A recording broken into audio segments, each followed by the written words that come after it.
14th October, Saint Callistus, Pope and Martyr. Optional Memoria.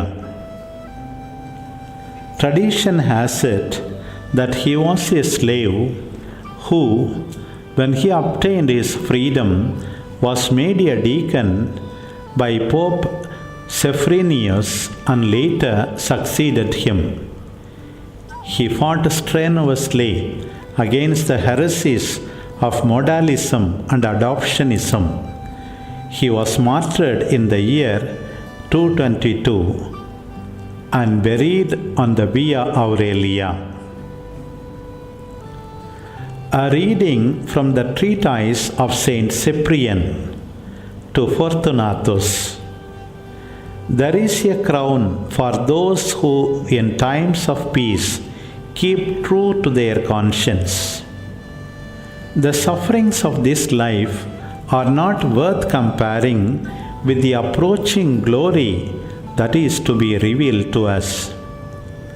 Who then would not be ready to do his utmost to attain that great glory which makes him a friend of God, a sharer straightway in the joy of Christ, and a winner of the prizes which God bestows after the torments and punishments suffered on earth? The glory of soldiers who serve in the armies of this world is to return home in triumph after defeating their enemy. How much greater and more desirable then is the glory of the man who returns in triumph to paradise after defeating the devil.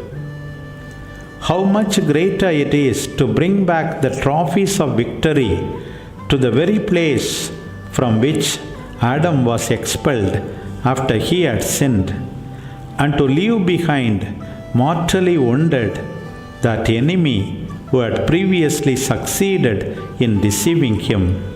How much greater it is to be able to offer God those gifts he finds most acceptable: steadfast faith, a soul unstained by sin, praise of a devout heart.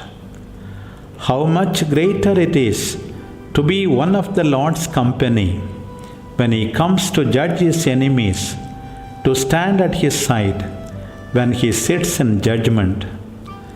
How much greater it is to be a fellow heir with Christ, to be ranked with the angels, to rejoice with the patriarchs, the apostles and the prophets that we have entered into possession of the kingdom of heaven.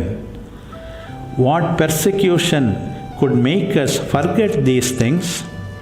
What torture could obliterate them? The will is strong and steadfast, which is grounded on the great truths of our religion. The soul, which is strengthened by a sure and sound faith in the realities of the life to come, holds firm against all the fears inspired by the devil and against the menaces of this world.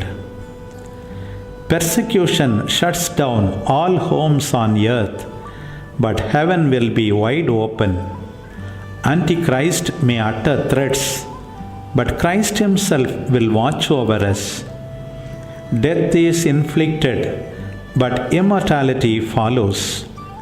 What dignity, what security to live this life with joy, triumphant over trials and tortures.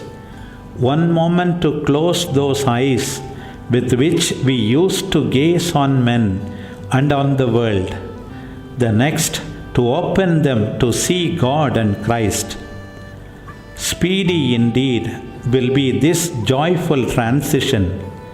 Suddenly you will be snatched from earth to find rest in the kingdom of heaven.